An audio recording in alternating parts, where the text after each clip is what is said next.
Broadcasting from Miami, Florida. Check this out. Let's go. Welcome to 25-8 The Culture.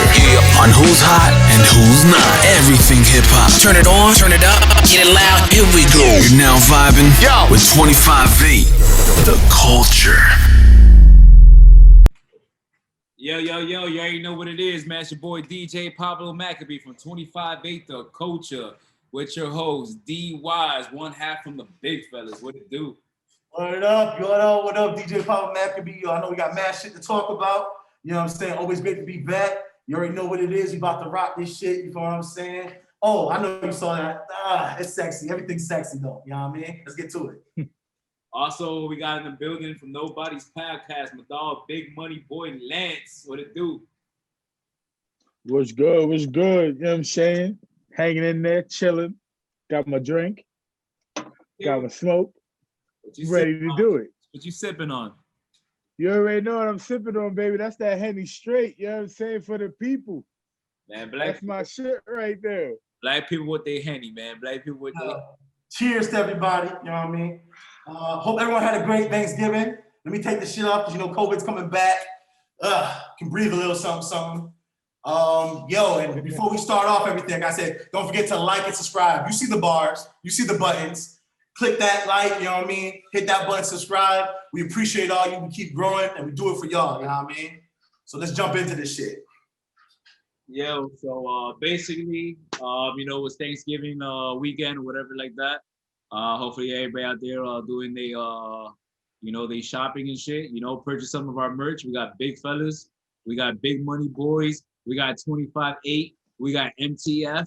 They'll support us, you know.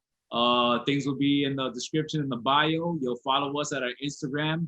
You'll hit us on our subscribes and whatever like that, man. You know, support Black-owned businesses and stuff like that. You feel me? Like, our shit is hot, man. Check out that Big Fellas logo right there. Check out that Big Money Boys. Check out that 25-8. MTF stands for My Tatted Family. You know, I'm on that tatted, like, you feel me?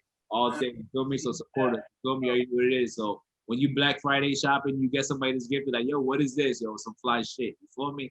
But this week's topic. So one thing. Black Friday stand for Buy Black. You feel what I'm saying? That's what we got to do. And if you ain't black, if you Chico, if you white, still buy our shit. You feel me? We try to buy black. I mean, I don't care if you white, Spanish, Asian. You know we got the flyest shit out. Come on, just keep buying from us. All right, man. So first thing on the topic, the Fresh Prince of Belair reunion. You feel me? So I think we all grew up off the Fresh Prince of Belair. You feel me? So looks like they got a reunion show going on, which is pretty dope. And at the same time, there seems to be a little bit of drama too. From Aunt Viv, the first one from season 1, 2, and 3, which I had no idea about. I really didn't understand why she left the show or what happened. I was just a kid at the time, you feel me? But just seeing how things played out in the trailer. I only got to watch a little bit of the first episode. But I'm actually gonna finish watching it because it seems very interesting. You feel me? We're talking about a young Will Smith that he was a rapper and had a big entourage, and supposedly I guess she was a very professional actress at the time, and I guess with their conflicts on stage or on the scenes, I guess like their chemistry didn't match together, and then I guess she got replaced by the new Aunt Vivian, which these two Aunt Vivians met for the first time after this 30-year reunion and stuff like that. So, it's kind of interesting to see what actually played behind the scenes of the Fresh Prince. But man, it was a great episode. I'm just thinking about J. Cole's song. First and foremost, rest in peace, Uncle Phil. I can honestly say Uncle Phil was probably like a father figure to me, to see like what a real father kind of looked like, because I didn't have a father figure in my household and stuff like that. And seeing Will Smith grow up as his nephew in the show was pretty entertaining to see, like how would a real father discipline his kid or be a great leader and stuff like that. And seeing a black male role model being a judge and living in a good positive neighborhood, because I'm not gonna lie, growing up in my neighborhood, I didn't see that many black people or any black men. And most of the black men that I saw, they lived in the hood or they didn't have a professional job as in his profession in the show. So the show, to me, had a very positive influence on my life growing up. But the reunion, it looks like something I'm looking forward to watch. What's your take? I watched the reunion. It was good. Rest in peace to the guy that played Uncle Phil. His name was James Avery, classical trained actor. He goes back to even my childhood. Before Fresh Prince came out, he was the voice of Shredder in the Teenage Mutant Ninja Turtles.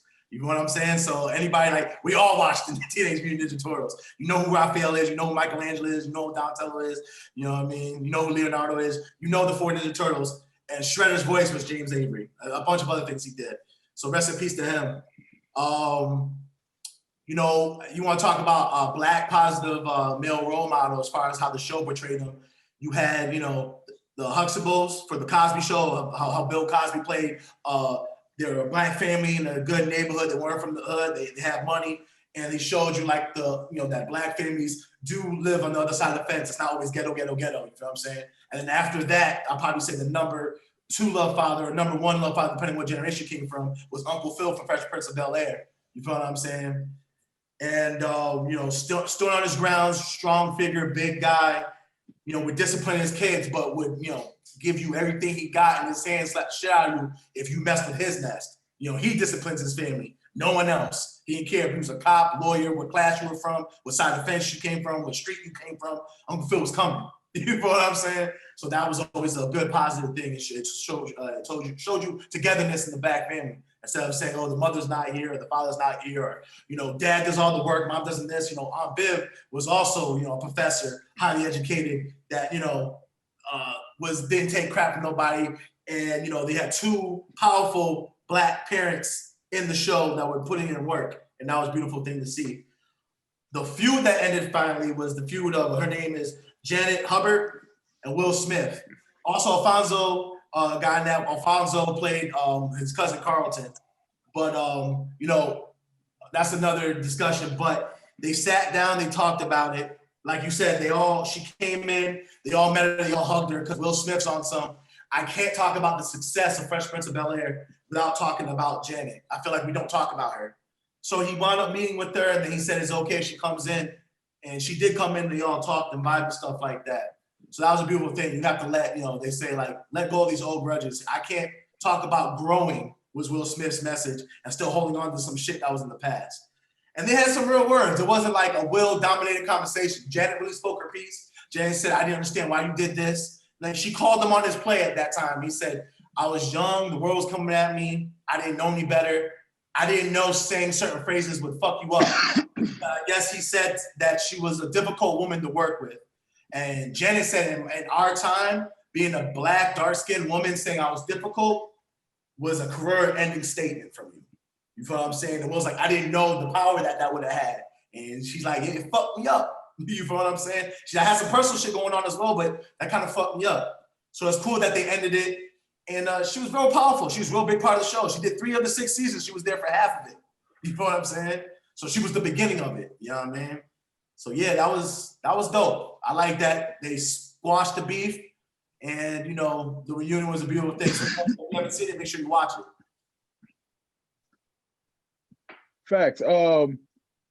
First off, I like where you went with that. Shout out to James Avery, rest in peace. You were instrumental in a lot of people's childhoods and that role model figure. I like to show a little love to the real life Uncle Phil's, because there's a lot of dudes out here that are doing the right thing and setting good examples out there. So I want to make sure that y'all get y'all credit. Shout out to y'all. Yeah, some of us know Uncle Phil. Some of us have Uncle Phil's. You know what I mean? So some of us are lucky to call them pops. You know what I mean? So it's a lot of good dudes handling their business. So shout out to the Uncle Phil types and everybody putting on for their family. As far as the show and the beef, you feel bad for anyone who loses their job and it affects their personal life as far as the way they live and the lifestyle that they've built for themselves. You feel bad for anyone, especially a female who's being abused verbally, physically, whatever in the household, because she said she was going through a tough time in her house. as much as I feel bad and understand how that could change an attitude or something like that towards your environment, that's not an excuse. And I feel like that's what I got from watching their conversation. Because we all know it was called The Fresh Prince of Bel-Air. Will Smith is the star. It's his show. When you play for a team, you can't go play for LeBron James and try to go tell LeBron James how to run the Lakers. You just can't do it. So as much as I applaud Will Smith for his growth and how he approached the situation, saying, yeah, there were things I could have done better. Yeah, we all can handle all our situations better. Maybe there's a sentence we don't have to say. There's a better tone we can use.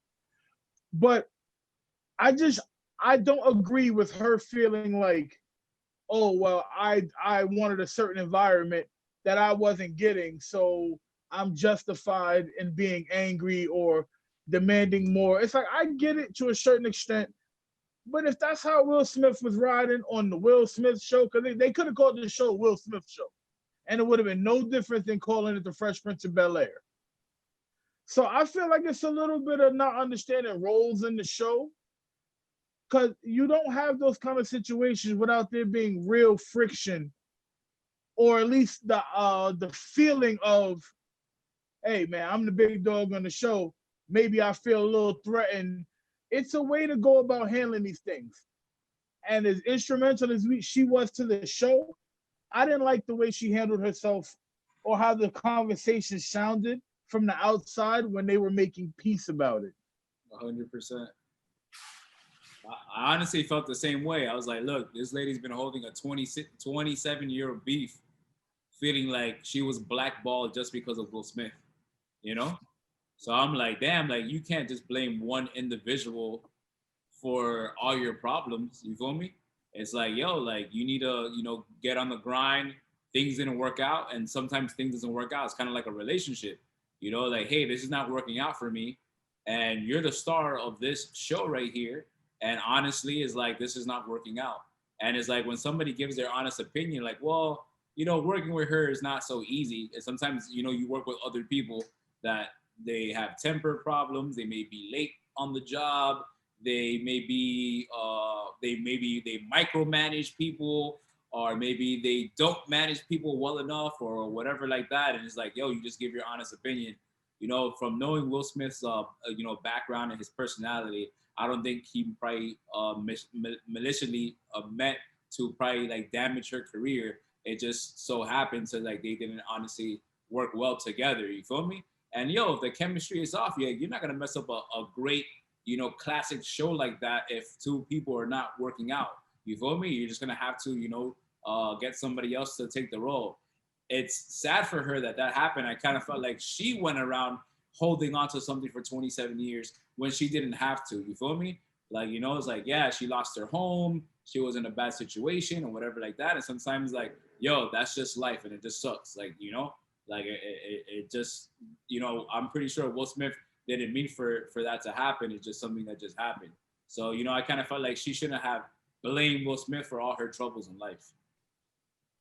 Facts. I mean, in the conversation they had, she didn't come off as saying like she was scot-free in the situation.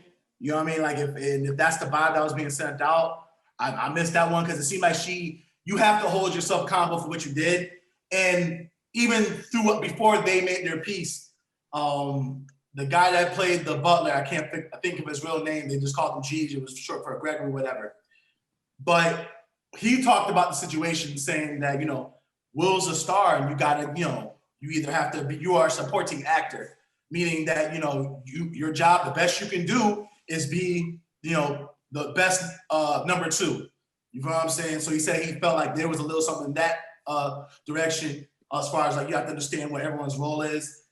And I'm sure her outside life might have been affecting some personal stuff, like maybe little things or little comments, when you're upset, little things could just trigger you. And it might not be intentional. And from everyone that's worked with Will, I don't think he did anything like you guys said maliciously. But I think she did accept the things she did wrong. And I think he accepted things he did wrong because when he said, you know what, this, like you said, Lance, now that you can look back on things like, yeah, I could have handled things differently. Because I do believe her being a darker Black woman, she might not have as many doors as other people do. So I do believe that. And Will got so powerful because likability, popularity. You gotta remember, this is the first rapper to win a Grammy. So he's got some juice too, and then the people backing him up. He has some powerful people backing him. You know what I'm saying? Making sure Quincy, you got Quincy backing you. What wrong? You know, what else do you need? So I do believe he said, like, I might have said something that could have affected it. Is everything his fault? No. And if that's the way she was trying to point it out to be, that's definitely wrong in her part. But I'm sure that was an obstacle for her to overcome. But, you know, I end everything with this. They ended it. It's over. Holding a grudge for 27 years does more for you. It takes so much energy to hate somebody. That's an old saying. It takes so much energy to hate somebody rather than just to forgive and walk away from the shit, because then the energy that you put on hating somebody can go towards loving something, working on your craft, doing something to make yourself better. So, you know, hopefully that's it.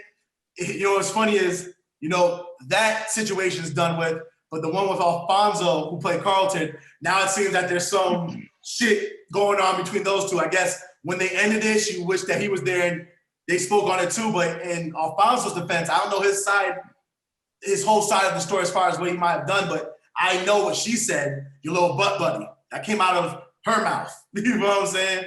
So, and maybe in his mind, he's like, it's not for me to reach out to you, it's for you to reach out to me because you were saying shit about me. And I can say this from all the conversations, I never heard Alfonso say one thing, not even acknowledging the bad things.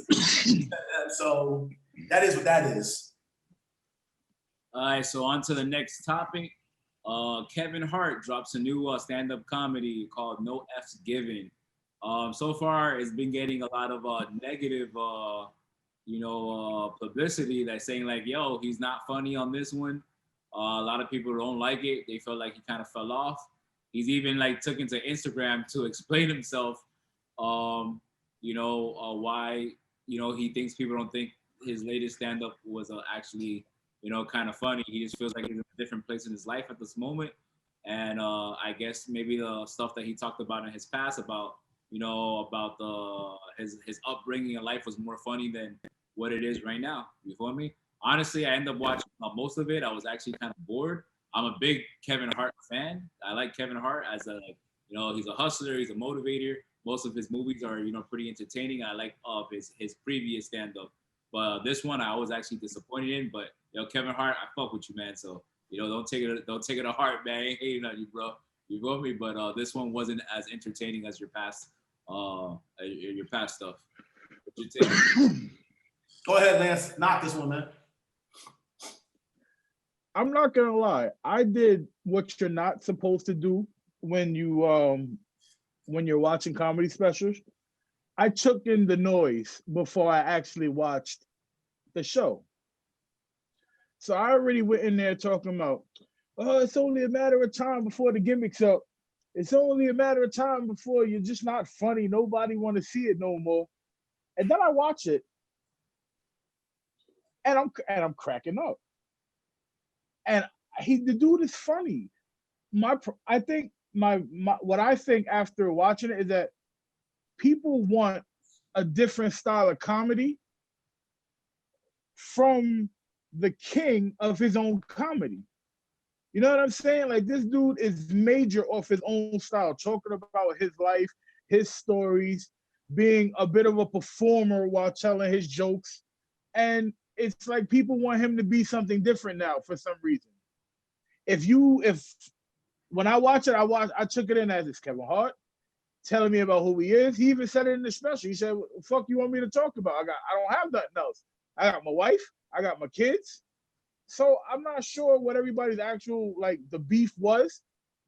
It was Kevin Hart. It was good. I wouldn't say it's his greatest, but for me personally, I don't have enough negative things to say about it to agree with the backlash it's receiving. My take on everything, and I just want to say this, shout out to Kevin Hart, because if you watch the special in the beginning, he has a picture of Richard Pryor, Bernie Mac, and Eddie Murphy. And when he says while he's walking through it, because he is actually a student of his craft, you know, as far as being also one of the masters of the craft, he's a student of it. He said, shout out to the GOAT, which was Richard Pryor in his opinion. He said, shout out to the legend, which was Bernie Mac. And then shout out to the inspiration, which was Eddie Murphy. So I think that was big. You know, when I watch something, I watch everything. So that was, to me, that was a great way to start before he, turned into his stand-up. I heard all the bullshit. You know, oh, he fell off, this, that, all the crap, you know what I mean? And then, like I said, I actually watched it from A to Z. So I can make my own, judgment on it. It was funny. I laughed at certain things. I can't say it was his best he's done because there's other stand-ups right now I can put on his that I won't be able to catch my breath from laughing so hard. So, I mean, that's just a fact. But people laugh at his drama. That's what he makes funny. He shows you some bullshit that happened to him, some drama that happened to him, and you laugh at that. But this is just, he's a victim of the circumstance, I guess. You didn't get those hold your side laughs from this, maybe, or I can't breathe no more laughs from this. Because A, he's in his own house because of COVID. He told you, I'm scared of COVID. So this is the only place I feel comfortable for. So that's the first thing. It's COVID. And everyone that's in the house, there might have been 25 people there during the show. You feel what I'm saying? So this was more of like a personal, me talking to the, people than actually performing. And he talks about his up and downs, but not as many up and downs. He made it. He's rich. He was labeled one of the funniest comedians of the era. Like, he doesn't have, especially you not going outside, you can't experience life. And we think Kevin Hart is the funniest when he walks us down his life and what's going on and what circumstances is going on. Right now, circumstances, COVID's out there. Don't want to catch the COVID, so you can relate to that. And I'm staying my black ass home because I caught COVID. So that's what he's working with. His material comes from real life shit that he's going through. Nothing's really happening right now. He talked about a couple of things that's going on, but he couldn't give you a whole repertoire of all the shit that's going on because this is what's going on in the world. Better than what everyone is saying about it. You know what I'm saying? I can get on the train with not as good as his other stand-ups. I 100% agree with that one.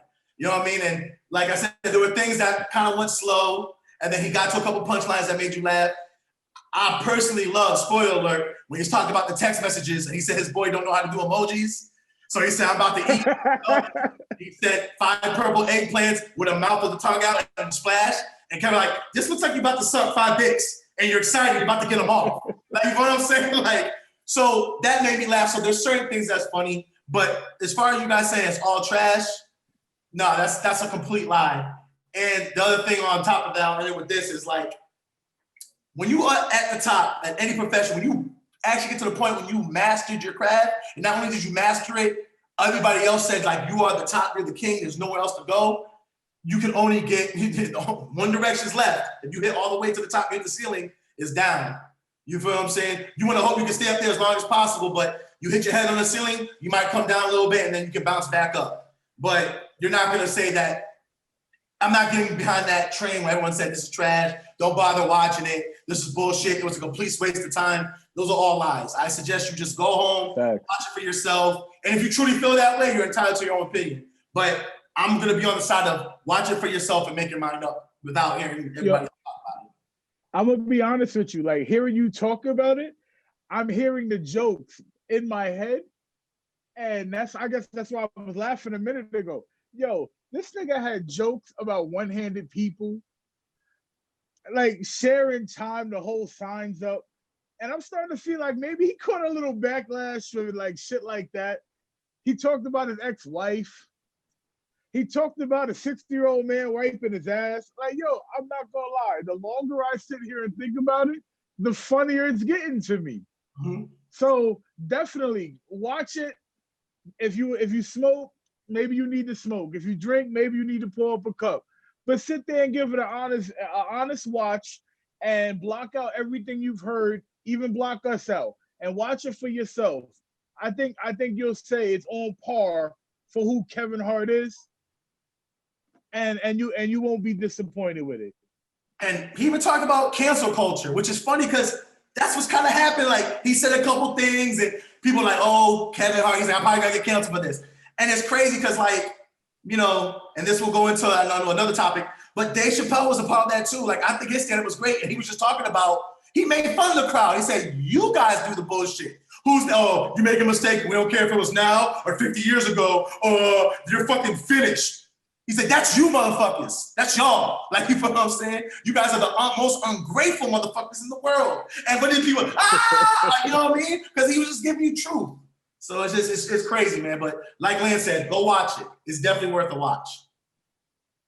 Yeah, so on to the next comedian that we're going to talk about was actually Dave Chappelle. So, we're talking about boycotting the Chappelle show, yo. Yo, I'm like a really big Dave Chappelle fan. I feel like he's one of the best comedians out here, and he's also like a genius the way that he puts his jokes together and stuff like that. So basically, it seems like he has a contract situation with, I believe, Viacom, that he is indebted to them with the Chappelle show for the rest of his life, and he's not getting a penny from the show. And Viacom is airing the show. When he signed the contract when he was 28 years old. So he did a little stand-up skit the other day, which was pretty funny, on how he first started off in the comedy industry and how he sold his first joke for, I don't know, was it $5 or something like that? And he got hustled, and then he just realized that this is the same situation right now, that, you know, he signed a contract when he was 28 years old and he's not getting paid, and Viacom is getting paid. And stuff like that. So, you know, if you haven't checked out the skit, it was pretty funny. It's hilarious. But he doesn't want people watching the Chappelle show because Viacom is going to benefit off of this. Go ahead, Lance. Hit that one. First off, I think we should need to salute Netflix, because I think within 36 hours they pulled the Chappelle show from their streaming service. So it's in a time like this where we're looking for people to genuinely support us and not pander to us. I think it was fucking dope that Netflix stood by Dave Chappelle. 100%. So that's dope. I think it's big for us as a people that even if Netflix didn't pull it, that it seemed like we were riding with Dave Chappelle, where we weren't gonna watch it even if they didn't pull it. So big ups to us in solidarity, because we all know we don't normally get complete solidarity in our culture, but it seemed like we got it here. And most importantly, shout out to Dave Chappelle for always being 10 toes down. From when it didn't look like it was a situation that benefited him and what he stood for, he stepped away. He handled it like a fucking G too, because he allowed y'all to think he was crazy. He allowed his name to be dragged through the mud for standing for something that after all these years, maybe there's a higher count of people paying attention to ownership and understanding that, man, listen, yo, they'll tell you anything when you're not willing to take the money and run with it. So big ups to Dave Chappelle for being a real one from day one. Salute to us for supporting him, and definitely major big ups to Netflix for supporting us while also showing love to Dave Chappelle. I'm in absolute agreement with you guys. I love that Netflix stood by him. And the crazy thing is, it was a win-win for them because, you know, loyalty works both ways. He sold them 3 of his stand-ups, gave them the exclusive. You guys got my shit. Let's go get this money together. And he, you know what I'm saying? They both made money, and they made a lot of money because people were signing up for Netflix just to watch Dave Chappelle stand-up. Let's not get shit fucked up. You know what I'm saying? So, the King's back. And people want guy, they watch nothing else. They just watched all his stand-ups as much as possible, talked about it. That's what they were doing.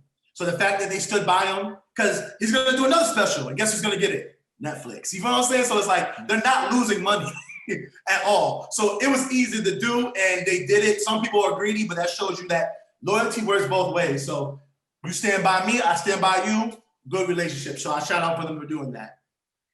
Other thing is, he signed something, it didn't pan out. But the more you get to the story is, and this is why I be like, you know, he walked away from like, oh, how did you walk away from all that money? How'd you walk away from all that money? Blah, blah, blah. You know, Viacom out of fucking him over. You can talk about this, that they got other people, and so many other comedians that stood up for him. You know, Cat Williams, so many people have stood up for him saying, you know, his contract was supposed to be 50-50 Comedy Central / Viacom him. That money he walked away from, which was, correct me if I'm wrong, was $50 million. How much money did he walk away from when he stopped doing the Chappelle show? Shit. I'm just saying 50, if I'm wrong, I apologize. You know what I'm saying? If someone looked that up and fix it later, that's cool. But he walked away from that money. And everyone's like, that was a lot of money to walk away from. But it wasn't the percentage he was supposed to get. So he walked away off of pride. He's like, we signed a contract saying I am supposed to get 50-50 split royalties. So that 50 million walked away from was actually supposed to be about 300 million. And he walked away because you raped him. Now to us, we don't know the game, but we hear 50 million, we clap and jump for joy. What the fuck, this nigga's crazy. But what's really crazy is, and what made him strong to me is, I'm supposed to get 50 of this. You're trying to give me this 10% shit out of what I'm really supposed to get. Fuck y'all, I'm not doing another show. So now you see that he stood on his morals and he stood on his, we have this on contract and you're basically telling me, you know, he's like, once I tell the people, and this is exactly true, and Cat Williams talked about it, he's like, once I go and tell the people what you're doing to me and we have contracts to try to screw me over, he said, by the time you leave this office, it's gonna be out that you're crazy. And what happened? They said Dave Chappelle was crazy. He went to Africa, he's losing his mind. No, he went there to get peace and solidarity, but he's not crazy. You tried to fuck him and he's not having it. You feel what I'm saying? So I love that he did this. I love that we support him. It's good to see someone win. And then, you know, sometimes they say, don't chase the money, let the money chase you from time to time when you're good at what you do. All the money that he lost from not doing another season of Chappelle Show, he made back from doing the stand-ups he did with Netflix and some and more, because he's got more in store. You know what I'm saying? So shout out to him. One thing I want to put to you guys is this question is, and I have a feeling I know what Lance is going to say, but I still want to hear him say it. We support Dave Chappelle with that what he's doing. I 100% agree with it. I'm gonna put my spin on it. I want to hear what you guys what your guys' thoughts on this are. When Monique came in, we talked about a year ago about now, and she wanted us to cancel Netflix. Not one person did it. Why do you two believe that no one supported Monique? My spin on it before you guys go was, I feel like Monique wanted everyone to cancel Netflix, and all Dave really wanted you to do was not to watch the Chappelle Show. So it was kind of a different approach of how to play the game. But what's your guys' spin on why no one backed up Monique when she told people to, you know, not watch Netflix because she didn't get, you know, her just dues from a stand-up? I mean, first of all, it's like, look, just because you don't support Netflix, you're gonna cancel Netflix. So it's like, it doesn't make any sense because she felt like she wasn't gonna get enough money because she felt like the male comedians were gonna get more money than her. And also too, like maybe she's not as relevant as say Dave Chappelle, Kevin Hart and whatever. You know, she did have her show back in the 2000s or whatever like that, but I don't think she's as relevant as those artists. So, you know, she was upset about the money that she felt that she was supposed to get. But I'm like, yo, just because you feel some type of way doesn't mean we should go ahead and cancel Netflix. This whole cancel culture is like, yo, this shit is ridiculous right now. But that's my thought on that. The difference between Monique and Dave Chappelle. It's a PC answer, and then there is a real answer. Keep it 100, man. Dave Chappelle. It's Dave. Okay, it's Dave Chappelle, and it's fucking Monique. No disrespect to Monique and her status. What we should not do in this conversation, and I don't want to come off like I'm doing, is selling Monique short. Monique is major, and I don't even want to belittle her and just say to the Black community, Monique is funny. She's always been funny. Going back to the Parkers, you know what I'm saying? She had the Fat Girl movie. Like she's a funny comedian. So without tearing her down, it's fucking Dave Chappelle. You're not Dave Chappelle. And that's it. When Dave Chappelle says something in our community for what the sacrifice he made willingly, that's always gonna hold more weight. I don't want it to be caught up in male and female because I don't have nothing to do with it. It's just Dave Chappelle is iconic level, period. That's it. And where Monique, where if you don't appreciate comedy in its finest, in its purest form, where it's I want to hear the jokes, I like the delivery, I want to see the performance behind it, you can overlook Monique. and she gets put in the category, oh, she's just for black people. Dave Chappelle doesn't have that problem. That's why that's the real difference. I mean, I'm even saying this. I think she just the delivery and the timing too, because you know, I think she was mad at Chris Rock got some money for his stand-up. You know, she heard the rumors of how much Eddie Murphy was about to get for his stand-up. Dave Chappelle got for his stand-up. And I think her biggest, what upset her the most was that Amy Schumer was getting all this money for her stand-up. But it was just, you know, you got to understand that everything is timing.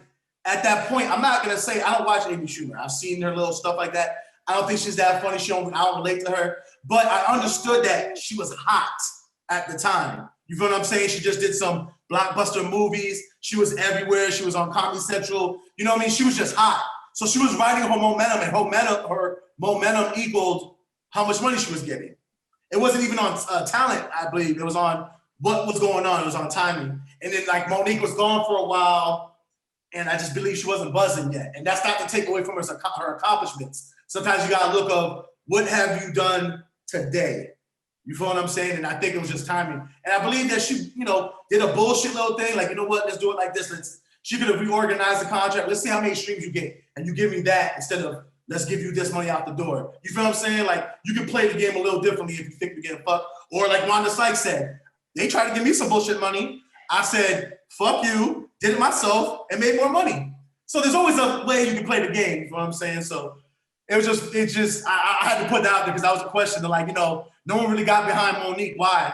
And for all the reasons that we all said, that's why. So what's next, peoples? Yo, so J-Lo just dropped a new single called In the Morning, and her album cover art just went viral. Pretty much butt naked on the album cover. Honestly, to me, growing up, J-Lo wasn't, attractive to me. But it seems it just seems like looking better, older.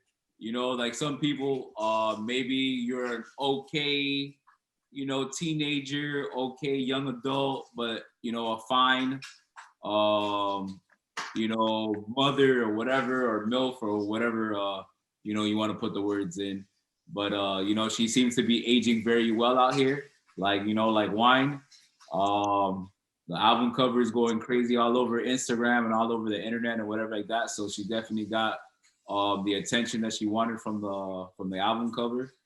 And what are your thoughts on that? Also, too, I wanted to bring in too that she's going to be doing a movie role playing Griselda Blanco, Cocaine Cowboys, the La Madrina, the Black Widow or Black Spider. Lady Heroin. That was her other name too. Like, yeah. So from being from Miami, the whole Cocaine Cowboy era has basically built up the whole Miami skyline and stuff like that and whatever. So what's your take? Well, first of all, I think you out your mind for not saying that J-Lo was fine. J-Lo was fine. Big facts. You know what I mean? Jenny from the block, Jenny from the Bronx, South Bronx. Jenny?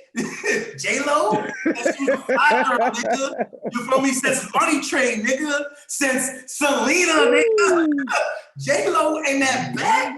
That was like my first Spanish crush. Like, I love women, black women, white women, Asian. Like, but when it came from like, yo, like who's the top? Jennifer Lopez. Like Spanish women? Like, yo, shine. So you bugging on that one, but it is what it is. You know, we all make mistakes. Man, we're allowed to recover from our mistakes too. You know what I mean? So, and aging like fine wine, of course. You know what I mean? She's looking good. She's taking care of herself. Her album cover shows her confidence. When I got older, you know, when you get above that 25 years of age, you start looking at a woman's confidence and how they carry themselves, and that becomes sexy too. You know what I'm saying? So the fact that she's like, on the album cover, you're like, you know what I mean? I haven't blinked yet because I'm still looking at the album cover on the phone. Like, you know what I mean? So I just gotta get to that one. She's fine and she's doing her thing and she's hustling out there, she's still getting her money. And yeah, man. Shout out to the sister. You know what I mean? I'm not a hater. And I'm definitely not a hater on that ass at all. I'll never hate on it. It's impossible for me to hate on that ass. Her doing this next movie role is gonna be interesting. I'm looking forward to it. Being living down in Miami now and seeing how the culture was basically this city was truly built on drugs. So all the drug folklore stories on this and stuff like that, it's crazy. So we'll see what she does with it, and hopefully it's a good movie. You know, she has had some flops, not gonna lie, but she's had hit some home runs too. You know what I'm saying? So hopefully she can do something good with this. Shout out to my nigga A-Rod. That's what I gotta say. But she's a workout warrior. She's majoring the fitness and taking care of herself. So I'm not gonna say I expected it. Like she put out I don't remember if she did an interview or it was for a woman's muscle mag, and they took in like her workouts, a schedule, and how she really puts in the work to really look that good. But man, she looks incredible. I don't think J-Lo knows what ugly is. So shout out to A-Rod. J-Lo, you look incredible. Keep doing what you're doing. Ain't nothing else to say. It's J-Lo, baby. Yo, how do you guys feel about that movie she did, The Hustlers? I didn't see it.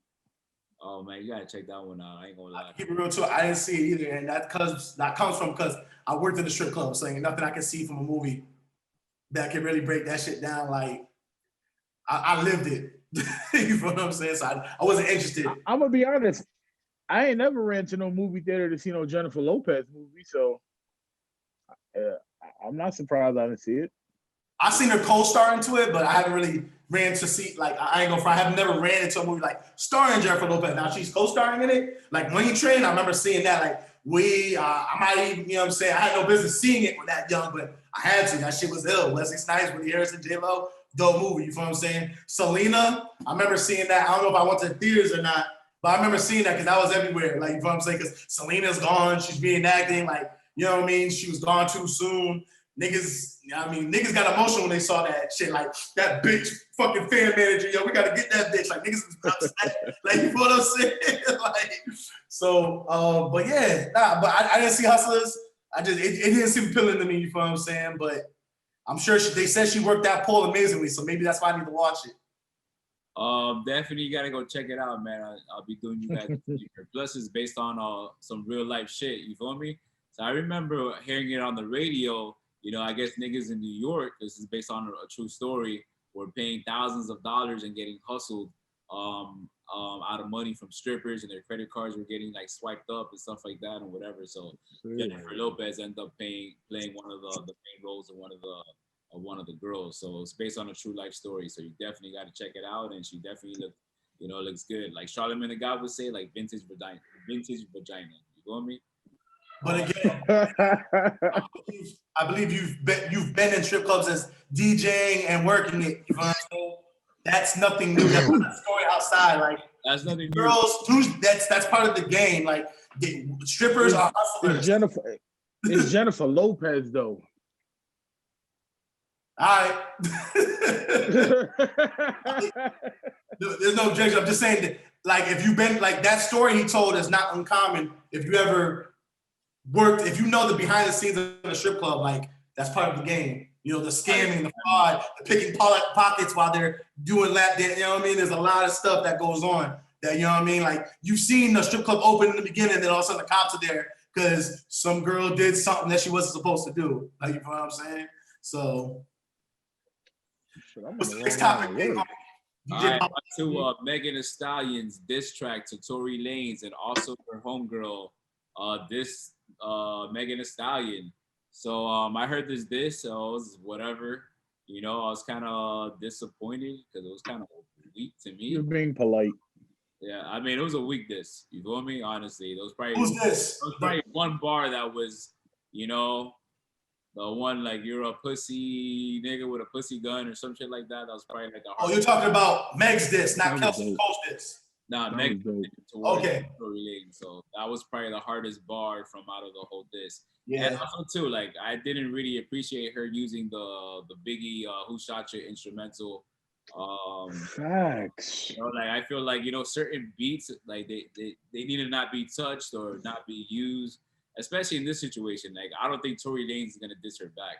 You feel me? Like, maybe she's upset about the praise to the Most High track, feeling like maybe that's a diss to her or something like that. But I mean, I just feel like he's just, trying to keep his name clear and clean, and you feel me? And his fans are supporting him, yo. Like, it's like number 2 on I forgot what Billboard or whatever track, or in ratings right now, in streams or whatever like that. So, people are behind Tory Lanez, whether they believe he did it or not do it or whatever like that. And he's entertaining and he's very talented. But honestly, I felt Megan Thee Stallion's diss was actually weak and it was whack. But her homegirl's diss, I forgot her name at the moment.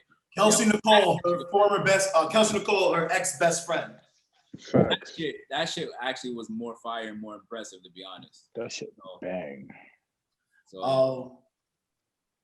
So my take on that was like, yeah, that's funny that you mentioned that line. That, little nigga, little 22, like that was probably her hardest shit on there, honestly. But if anybody knows about guns, 22s are reckless weapons. Let me tell you why they're reckless weapons. 22s hit everything like the game palm, and it ricochets off of every motherfucking thing. So if you shoot a 22 right now, might bounce off that door, bounce off that wall, bounce off that, hit somebody in the shoulder, bounce off that, hit someone else. They're just little bullets and they're reckless.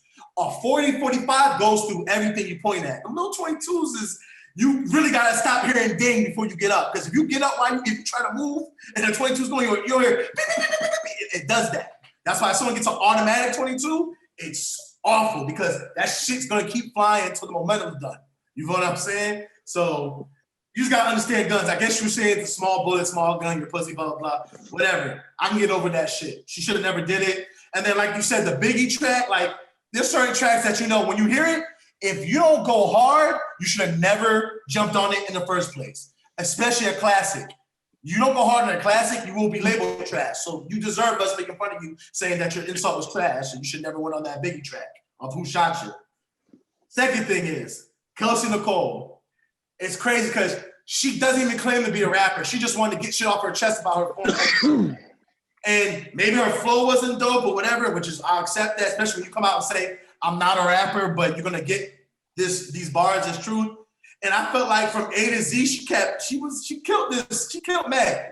Meg's not a battle rapper. She's a let's have fun and talk about pussy popping and shit. And, I can suck a dick and all this other shit. That's what her lane is. But it's probably when it comes to insult rapping, like battling someone, like going at someone's head, your friend kind of ate you up.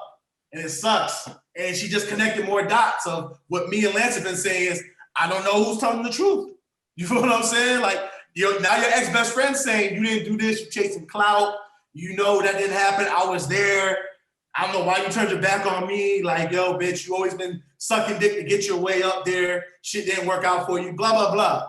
So it goes to the fact of, I don't know what's going on. I just want the truth to be out so I can make my decision. That's it.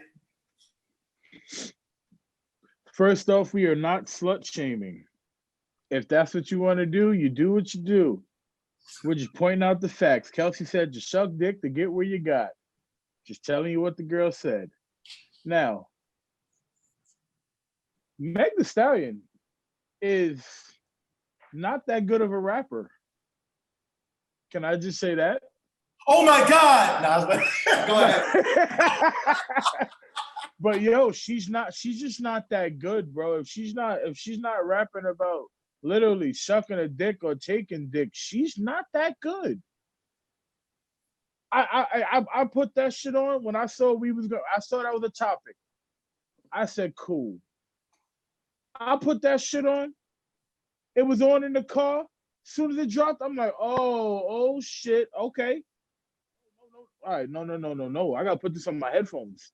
I can't be promoting this bullshit.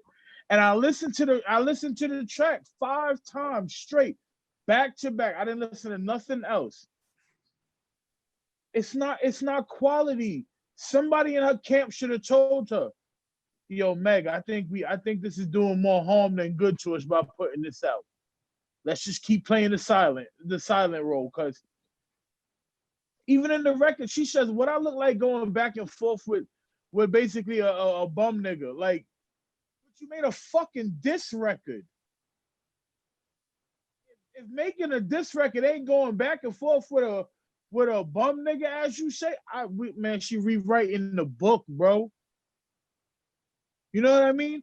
And then to hear the record, and then to remember the criticism that she gave Tory Lanez about putting out an album. Yo, if you gonna call what Tory Lanez put out a diss record and what you call a diss record, at this point, after hearing everything, we all need to break those two things down into different categories. Because Tory Lanez album, that was fucking music. That was him telling his story through music. Meg Thee Stallion came out here and tried to embarrass a nigga. Shit, because maybe she felt a little heat. And I don't want to speak for her, but that's why I said maybe she felt heat.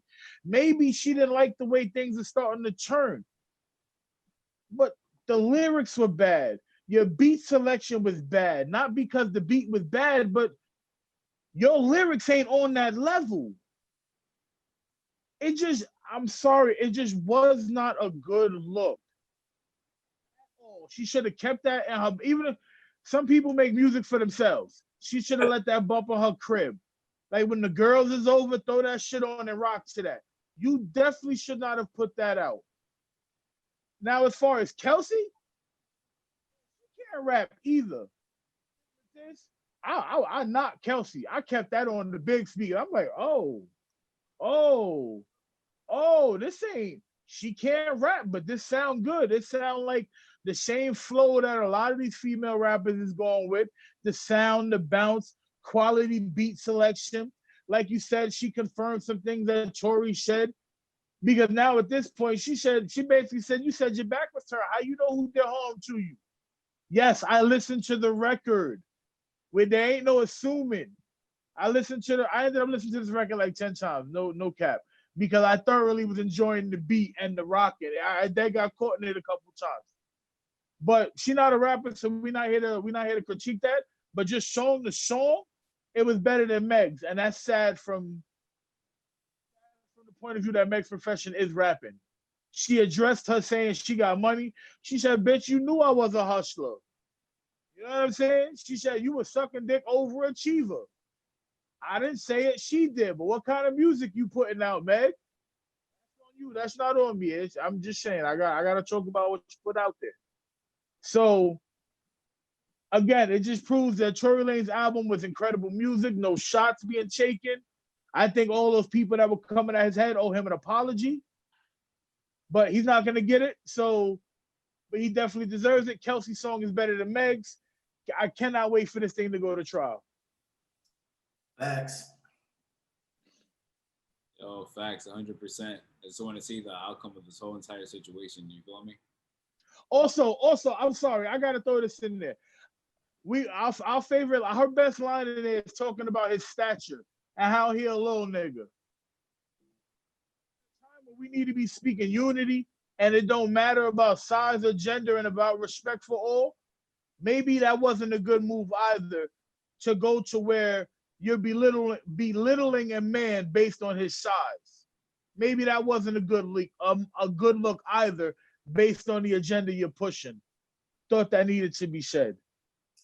Man, this game is always going to be a double standard thing, because if he did something talking about big bitches because she's 5'10" and she's an Amazon bitch and they're not beautiful or something like that, the world would have came hard as fuck on this nigga.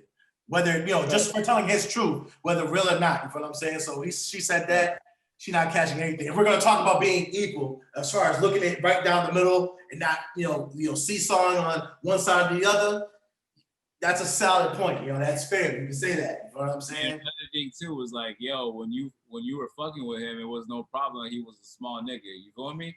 At all. That's your man all day. Like, it don't matter if he's small. But then he's like, as soon as you fall into a disagreement, now it's like you got everything negative to say about the nigga. You feel me? He might be small, but he was fucking her right or eating pussy right. He was doing something for you. You feel what I'm saying? So let's keep it funky.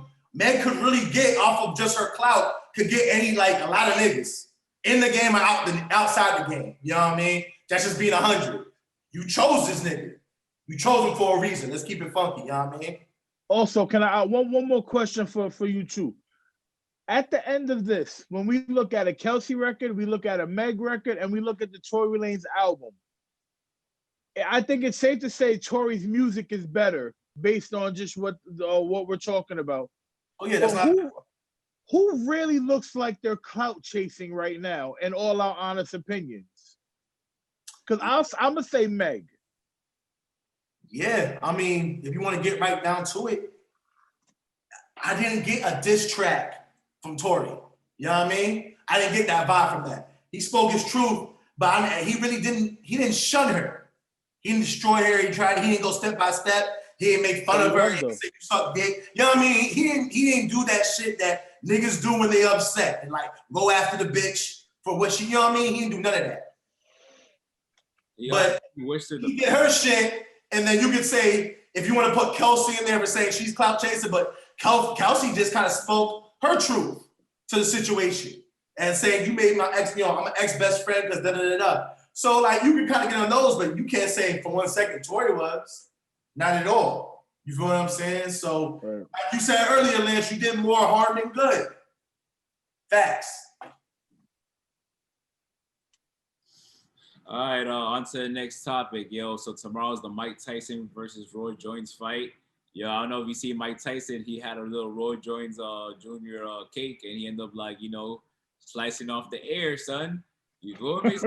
you know some humor and shit like that right before the fight. Some entertainment to get everybody all riled up and shit like that. But I'm like, damn, man, I feel like you can't count out Roy Jones out of this fight right now either. You feel me? Like I'm very excited to watch this. You feel me? So I just want to see what's gonna happen. Like I'm not leaning for Mike Tyson. I'm not leaning for Roy Jones. I just want to see what's gonna happen. You feel me? To me, it's a win-win at the end of the day. But I don't want to see nobody get knocked the fuck out either. You feel me? I respect both of them. They put a lot of rules in where I don't even think you can knock. I don't even think they're going for knockouts. I think they've made this very much like a charity fight, even more than they like to admit. You know what I mean? Like it's no kill shots, which is probably the best thing for them.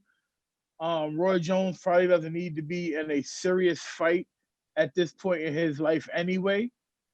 But I think Mike Tyson's gonna dominate this fight as much as you can with headgear on and not being able to put a man completely out. I looked at the weigh-in today. Mike Tyson looks great. Like he looks like he trained for this. Like he might have plans after this. Roy Jones kind of looked like he here for the check. Roy Jones is like 12. I think Roy Jones came in like 210, 212. So he's like 8 to 12 pounds lighter than Mike. But Mike carries the weight so much better. The stare down, Mike looked like he wanted to fight. Roy looked like he can't wait for the fight to be over. So, so I don't know. It's going to be good because Roy Jones Jr. was the greatest boxer of all time, in my opinion, at one point in his career, before Floyd and before all the foolishness of getting knocked out by sorry-ass fighters. But I'm excited just to see Roy one more time, throw a punch, lead with that left hook. I'm just excited to see Roy do Roy. But, oh, man, I can't wait to see Mike. I'm super excited to see Mike. Yeah, let's get one thing clear, and I don't give a fuck. I'm biased on this shit. I'm never turning my back on New York, yo. Fucking Mike Tyson, I'm going for him. You know what I mean? And I love Roy Jones Jr. And let's keep it real. We're gonna, he was labeled as at one point in time the best pound for pound fighter for so many years consecutively. That nigga was just unstoppable. They didn't know what to do with him. He went up weight classes looking for a challenge. So he went from middleweight to super middleweight to light heavyweight to heavyweight. He got a belt. Then after that, age caught up with him. He's doing something to his body that he usually doesn't do. And then he started taking L's. But he was past his prime, just keep it funky, but he still went and knocked niggas off. But he was past his prime. So those fights he lost was what he was. If he stayed his ass down in middleweight, I don't think there was nothing else for him. I think he was really bored because he was really to the point where he's like, I can close my eyes and box with my opposite hand and let this other, which he did. He won the fights when he's like, I'm not going to hit your body. I'm going to hit your shoulder with just my right. This is an actual fight. I'm not making this shit up. Look at it. All he did was he kept hitting the nigga's shoulder with his right jab. And niggas is like, what the fuck is he doing? Next thing you know, it's a TKO. He dislocated the man's shoulder. That was the genius of Roy fucking Jones Jr. You know what I'm saying? So he was really fucking bored. So he had to go up because like he said, I'm a fighter. What do fighters do? We fight. And if I can't get it here, I got to get it up at the higher weight classes. And he did that. So I'm going to applaud him. But Mike was Iron Man Mike Tyson, the baddest man on the planet. They didn't give a fuck about boxing. They said in general, if you walk down this nigga, you pass him on the block, you better run. Like niggas was terrified of seeing Mike, period. In the streets, in prison, in the ring. You know what I mean? Like, yo, niggas, there's celebrities that got stories with Mike and it was like, yo, like, you know what I'm saying? I never wanted to raise my voice to Mike Tyson because you just don't know what day of the week it was. Like, you feel what I'm saying? So it's just crazy, man. And I'm going for Mike. I hate all the rules that got in effect. Maybe it's to protect them. But all this is, real talk, it's a glorified sparring match. I still believe that, you know, you can't trust all that. Mike might just look at him. He's like, you know what? You're putting that left hand a little too far down. And, you know, in sparring matches, people get knocked out. People forget about this shit. Sometimes your chin could be in a vulnerable place. He can hit it, and then you just fall asleep. It's part of boxing. It's part of sparring. You feel what I'm saying? Like, people get knocked out sparring. They have headgears and stuff like that to prevent things from happening. But Mike is a powerful motherfucker. You know what I'm saying? And as much as that is true, they said the last thing to go on a fighter is the punch. I'm not going to say Roy Jones is on some bitch shit. He could do something that pops Mike the wrong way. This is, you know what I'm saying? They throwing hands at each other's faces and shit. Shit's possible. Of course, I'm going to see it. I'm hoping for the best. I would love to see an accidental knockout because that would just, you know, legit think like, oh, yeah, this is legit. But, you know, you got to watch it because you pull for Roy Jones Jr., you know how great he was. You definitely know how great Mike Tyson was. And, you know, let's get it on. Muhammad or Tyson? What'd you say? Muhammad Ali or Mike Tyson, greatest heavyweight ever. Oh, man. Damn, man. Inside the ring is going to be Tyson. Outside the ring is going to be Muhammad Ali. And we're just talking. That is the greatest fucking answer I've ever had to that question. Thank you. Thank you. You know, it's. I don't have to say anything else. But you know what? To this point, you're gonna have people. You're always gonna have people because of the different generation because they couldn't fight each other. Say Ali. You know, I've always backed up Mike because of what's going on. Like, I believe, like, when they talk about Ali's speed, Tyson was fucking fast too. You know what I mean? He was a small pit bull. Like, people understand, like, he was actually a light heavyweight fighting heavyweights. You feel what I'm saying? So his speed was untouched and not seen. You know, they said, oh, well, Ali's never seen a fighter. Like, you know, no, Tyson never saw a fighter like Ali. Well, Ali's never saw a fighter like Tyson either. Like, let's keep it funky. Like, let's keep it real. So, you know, I do believe that Ali, you know, Ali was the second youngest heavyweight. Mike became the youngest heavyweight ever. Before that, it was Ali. Ali lost his prime time decisions by fighting in court. Tyson, when Customato died, that fucked him up. I believe if Customato could have stayed with him for one more full year, another 365 days, history would have been rewrote. You know what I'm saying? We would have rewrote history. You feel what I'm saying? So it's just circumstances happen. That's life. But I will always argue, you know what I mean, to every Ali fan, how great Ali was. His footwork was unmatchable. Like, that was crazy. I already know that. But Tyson's speed was another motherfucker too. And his left hook and his right hook hit both hands were just as strong. He might not have Ali's length and jab, but if Tyson, I mean, they got on this on the Arsenio Hall show. He talked about how great Mike Tyson was. You feel me? And the advantage that you always have to say is that Mike got to watch Ali's footage.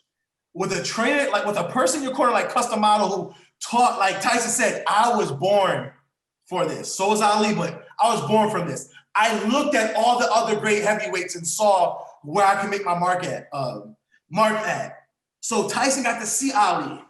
And with a nigga like Customato, you really think if they were to go head up and Mike Scott, Customato, and I'll give Ali, you know what I'm saying? I can't think of the guy that trained him, Italian cat, real good trainer. I apologize for not knowing his name. It's not coming up. But if we're gonna put Custom Marlowe and Tyson versus Ali in this trainer, you really think that you can't give this the information, the brain, the guy that can study everything? You can't back Tyson? You a fool. You know what I mean? I mean, that's just a fact right there. He got to watch Ali so he can pick apart what's gonna work or not. Ali got nothing to go off of on footage because he never seen a Mike Tyson before. It's just that simple to me. All right, on to the next topic. Bronny James. There's a picture snapped of him and his father working out and shooting hoops and stuff like that. Yo, the dude looks like already like an NBA player. Like his son's like only like what, 16, 15 years old? He's still in high school. He hasn't gone to college yet. Yeah, I think he's a sophomore. I think he's like a sophomore. And he grew. I thought because of the mother's height that he might be at that stump, like, okay, he might hit 6'2", 6'3" max. I thought that was gonna be his line. But after seeing them stand next to each other, he grew. I think he might be like legit 6'5" now. And he's not done. You feel what I'm saying? And so he might be around that 6'5", 6'6" height. Look like he's gonna get that height, which is he's doing real good at that high already. So now you're adding more inches to the game, which makes life a lot easier. So yeah, I mean, well deserved, and he's working hard. And LeBron said that his idea is to stay in the league until his son gets there and to play with his son. So LeBron stay healthy, and that thing is a good thing. That's a good. Hopefully he has the recipe to get to his son to get to the next level. Praying that there's no injuries and no serious things that can happen. But as long as everything keeps going the way it's going, it seems that that dream could come true.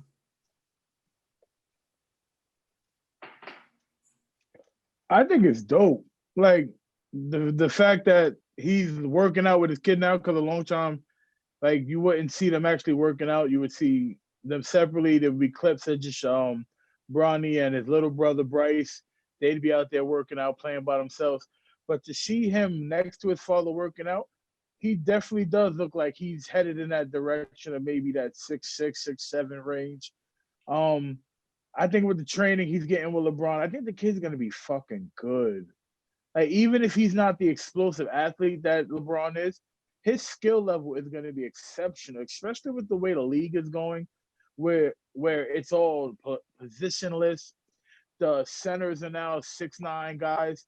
With the way people like Trae Young are in the league right now, like this kid's got a shot to really, if he continues to grow, continues to work on the skill set, and he meets his projections, because that's key. You can't just say it's all potential. You have to actually hit the landmarks. But if it continues to go the way it looks like it's going, another growth spurt or two, he already has a good handle. It looks like he has a pure jump shot, something LeBron's never had. Doesn't look like the explosive athlete, doesn't look as fast, doesn't look like he's going to get the hops. But with the skills and working with his pops, the kid looks like he's got a really bright future ahead of him. And LeBron seems really proud. Yeah, and it's really good to see that relationship. But like you said, he's only a sophomore in high school. He's still got 2 more years of high school ball. So that athleticism and these other things that he's missing could happen. I mean, you might not be exactly like your father because your father is at the ceiling for certain things.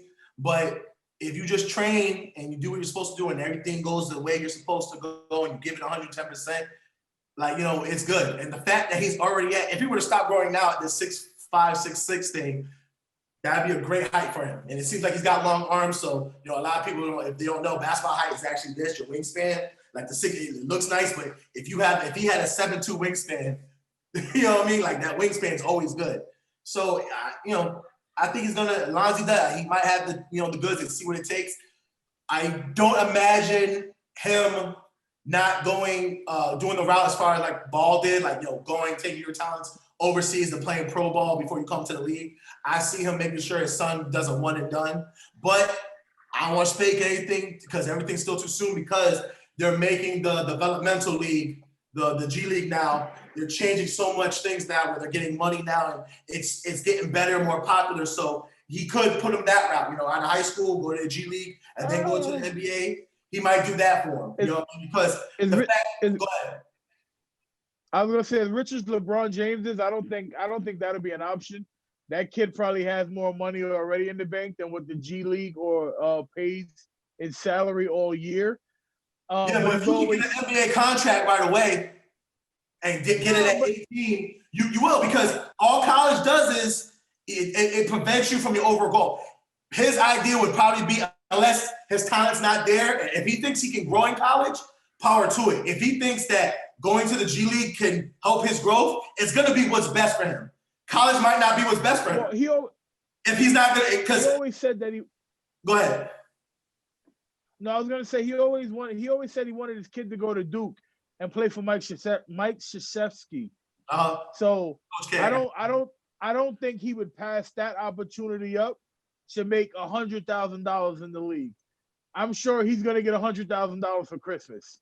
And with the way these kids and with the way these NBA players come together now, I think he'll get just as much run at playing with pros at 16, 17, and 18 as he would playing 30 or 40 games in the G League and exposing himself maybe too early to NBA competition. Why not live the dream that your father always said that he wished he could have, although he was happy with the way his life is and turned out, he always wished he could have went to college and played for his dream coach. So I think he would push that on his son before saying go to the G League. I mean, at the end of the day, he's going to let him make his own decision because LeBron went right to the league out of high school. And now if that was a possibility to happen and his son had it, like, he can want something for him, but at 18, you're really your own man. He could just like, listen, I'm going to guide you this way, but if you want to, let's say his son's like, Dad, I kind of do want to go overseas because I want to travel. So be it. You know what I'm saying? Or you know what? I want to go against the NBA competition now. You know what I'm saying? So be it. I know one thing. He's going to do the best thing possible for his son. If that is to be a one and done, cool. Now, you got to see where he develops at because he might not be a one and done. His game might need 2 years at the college level or 2 years at the G League. You know what I mean? He might need to develop a different way. But I know they're going to figure it out. And whatever's the best for him. But it's kind of hard for your dad to say, go to college when, like, you didn't. You know what I'm saying? And one thing about it is LeBron's great, but the advantage of that his son's going to have over what he had, 2 different ballparks. You know what I'm saying? So he'll get the right decision is going to be made for him, period.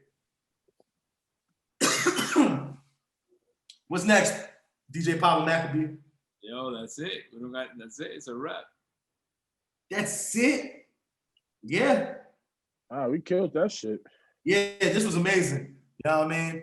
I'm going to shout out this right now. Next week, because we listen to you guys, you know what I'm saying? We appreciate all of y'all. So next week, we're going to have some queens jump on the show with us. You feel what I'm saying? And give their perspective on certain questions. Because we listen to you. We guys look at your social media, whether you DM myself, D-Wise, DM DJ Pablo Maccabee, or DM, Nobody's Podcast at Lance Draper, you feel what I'm saying? We listen to you. And I know you guys say, hey, what do women feel about this? Or, certain questions, or what's a woman's perspective of how you feel sisters go on? So we're going to make sure we have some queens, some beautiful sisters, some queens on the show to talk about some topics that all you guys want to talk about. You know what I'm saying? So just wanted to send that at you guys. So definitely check us out next week because we're going to bring the heat. And if I know anything about Lance is really going to bring it next week for sure.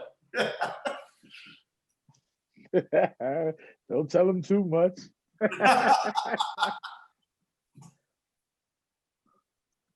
Yo, man, thanks for rocking with us from 25-8 The Coach. I'm your host, DJ Pablo Maccabee. Lance Draper, Nobody's Podcast. Shout out to them sponsors. Check us out, Nobody's Podcast. At the Big Money Boys, 258 The Culture. You already know, D-Wise, we'll have the big fellas, you feel what I'm saying? Hey, make sure you get that 25-8 The Culture, you know what I'm saying? Clothes, the gear, the hats, the mugs. We got stuff for the ladies. We love everybody, you know what I'm saying? So just check it out. Make sure you cop it, you know what I mean? And appreciate y'all. Don't forget to like and subscribe, all right? 1. Peace.